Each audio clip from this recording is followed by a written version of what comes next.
Assalamualaikum warahmatullahi wabarakatuh. Anak-anakku kelas 6 SD IP Al-Madinah dimanapun kalian berada, berjumpa lagi di pembelajaran tematik. Kali ini kita sudah sampai di tema 2, persatuan dalam perbedaan, subtema 3, bersatu kita teguh. Hari ini kita akan mempelajari pembelajaran pertama sampai ketiga. Diharapkan setelah mengikuti pembelajaran ini, kalian nanti mampu menyebutkan ciri kata baku dengan benar, mampu menyebutkan dan menulis laporan hasil pengamatan tentang manfaat tumbuhan dan hewan, mampu menyebutkan cara melestarikan tumbuhan dan hewan, dan mampu membuat poster tentang cara melestarikan tumbuhan dan hewan. Baik, di pembelajaran pertama, ayo kita membaca. Jadi kita biasakan di setiap pembelajaran kita membaca supaya kita bisa mendapatkan informasi dari bacaan. Di berikut ada bacaan tentang naskah proklamasi. Jadi naskah proklamasi yang ditulis oleh Pak Karno ya, terus diketik oleh Sayuti Melek. Silahkan dibaca dulu, jangan lupa videonya di pause.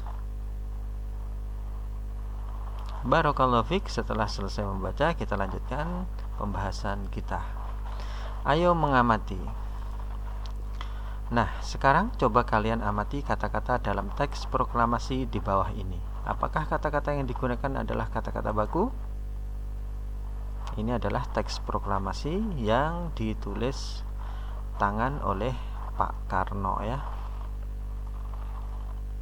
Sudah bisa menemukan kalimatnya baku atau tidak? Jawabannya adalah ternyata sebagian kata yang ditulis dalam teks proklamasi menggunakan kata yang belum baku karena belum sesuai dengan kaidah ejaan yang disempurnakan. Kalian bisa lihat di sini ya, tulisan Jakarta itu masih menggunakan DJ ya. Terus Yang di sini masih menggunakan J ya. Ini masih menggunakan ejaan lama atau yang sering dikenal dengan nama ejaan Swanti. Baik. Lalu apa itu kata baku dan apa saja ciri-cirinya? Mari kita simak slide berikut ini. Ayo kita cari tahu. Kata baku adalah kata yang digunakan dalam situasi resmi, penulisan dan pengucapan sesuai dengan ejaan yang disempurnakan atau EZD.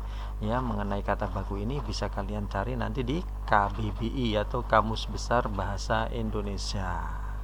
Ciri-ciri kata baku yaitu bentuknya tetap dan tidak mudah berubah, tidak terpengaruh bahasa asing ataupun bahasa daerah, penggunaan sesuai konteks dalam kalimat dan biasanya bukan bahasa yang digunakan untuk percakapan sehari-hari. Memiliki arti yang pasti, tidak rancu dan tidak berlebihan. Berikut contoh kata baku dan kata tidak baku. Seperti abjad. Penulisan abjad yang baku itu abjad pakai D, bukan abjad pakai T ya. Terus apotek ya. Apotek ini penulisan kata yang baku yaitu apotek. Apotik itu tidak baku ya. Atlet, atlet ini tidak baku. Bus ya. Kata bakunya bus. Bis ini tidak baku. Film ya, kata bakunya film, kata tidak bakunya film, dan lain sebagainya ya. Kalian bisa mencari di KBBI atau Kamus Besar Bahasa Indonesia. Mari kita lanjutkan pembahasan kita. Ayo mengamati.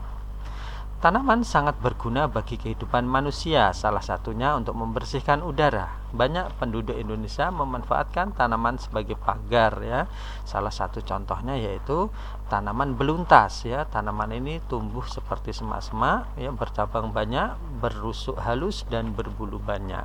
Beluntas dapat tumbuh di daerah kering, tanah keras dan berbatu. Tingginya bisa mencapai 3 meter.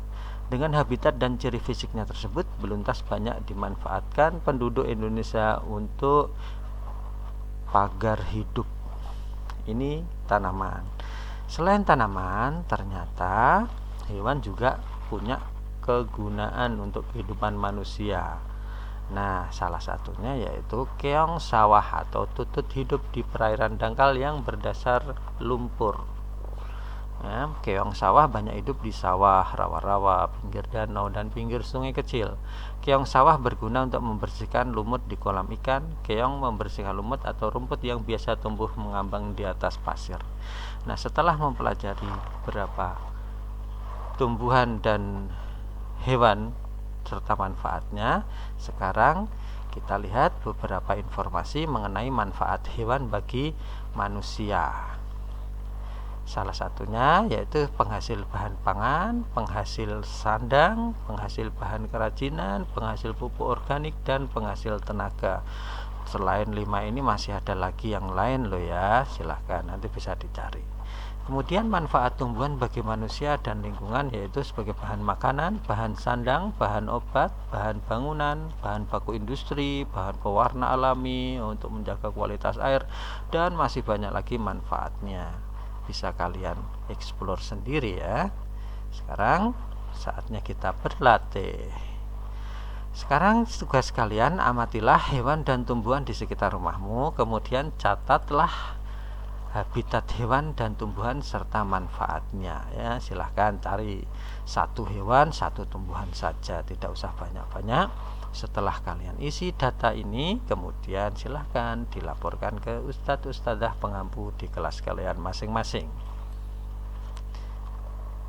Pelajaran terakhir kita kali ini yaitu tentang membuat poster ya. Jadi Allah Ta'ala menganugerahkan kita beragam tanaman dan hewan agar kita bisa memanfaatkannya. Namun pemanfaatan tumbuhan dan hewan tidak diiringi oleh sikap yang bijak sehingga banyak terjadi ketidakseimbangan.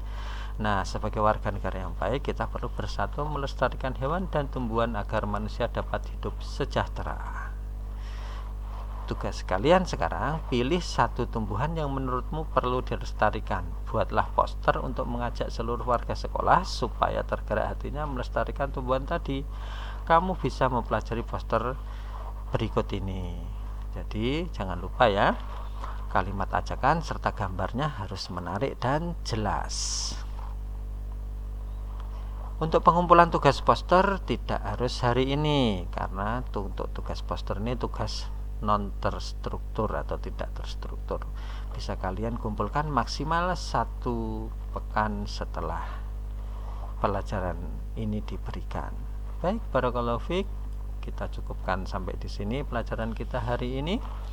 Insyaallah ketemu lagi di pembelajaran berikutnya. Subhanakallahumma wa bihamdika asyhadu alla ilaha illa anta astaghfiruka wa atubu ilaik. Wassalamualaikum warahmatullahi wabarakatuh.